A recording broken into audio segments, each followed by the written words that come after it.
So stardom in the 70s ಹೆಂಗಿತ್ತು sir? Because today we see ಕ್ಯಾರವಾನೋ ಅಲ್ಲ, caravan I don't call it is luxury ಅಂತ ಕರೆಯಲ್ಲ, but togetherness ಇಲ್ಲ. ಈಗ ಕಾರಲ್ಲಿ ಒಟ್ಟಿಗೆ ಹೋಗ್ತಾ ಇದ್ದೀವಿ, ಇವತ್ತು ಕಾರಲ್ಲಿ ಯಾರು ಒಟ್ಟಿಗೆ ಹೋಗಲ್ಲ.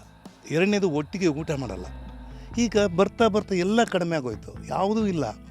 ಹಾಗಾಗಿ ಅದನ್ನು ಸರಿನಾ ತಪ್ಪ ಅಂತ ಹೇಳೋಕ್ಕಿಂತ ಹೆಚ್ಚಾಗಿ ಈಗ ಸಿನಿಮಾದಲ್ಲೆಲ್ಲ ಒಟ್ಟಿಗೆ ನೋಡ್ತೀರ ಅಷ್ಟೇ ಹೊರತು ಡಬ್ಬಿಂಗ್ ಸಪ್ರೇಟು. ಯಾಕೆ ಹೀಗಾಗಿರ್ಬೋದು ಸರ್? ಇಲ್ಲ, ಅದು ಟೆಕ್ನಾಲಜಿನೇ ಹಾಗಾಗೋಗ್ಬಿಟ್ಟಿದೆ. ಈಗ ಕಟ್ ಕಾಪಿ ಪೇಸ್ಟು. ಇವಾಗ ಆ ಕಾಲದಲ್ಲಿ ಉದ್ದುದ್ದನ್ನೇ ಡೈಲಾಗ್ ಹೇಳಬೇಕಾಗಿತ್ತು. ನಾವು ಡಬ್ಬಿಂಗ್ ನಿಂತ್ಕೊಂಡ್ರೆ ಉದ್ದನೇ ಹೇಳೋ ಡೈಲಾಗ್ ಕರೆಕ್ಟಾಗಿ ಅವ್ನು ಹೇಳಿಬಿಟ್ಟಿರ್ತಾನೆ. ಈ ಚಿಕ್ಕದಾಗಿ ಹೇಳ್ಬೇಕು, ಅವ್ನು ತಪ್ಪ ಅವನು ತಿರ್ಗಾ ಕಂಟಿನ್ಯೂ ರಿಪೀಟ್ ಮಾಡಬೇಕು ತುಂಬ. ಆಮೇಲೆ ಒಬ್ಬೊಬ್ಬರನ್ನ ಆಮೇಲೆ ಕ್ರೌಡು.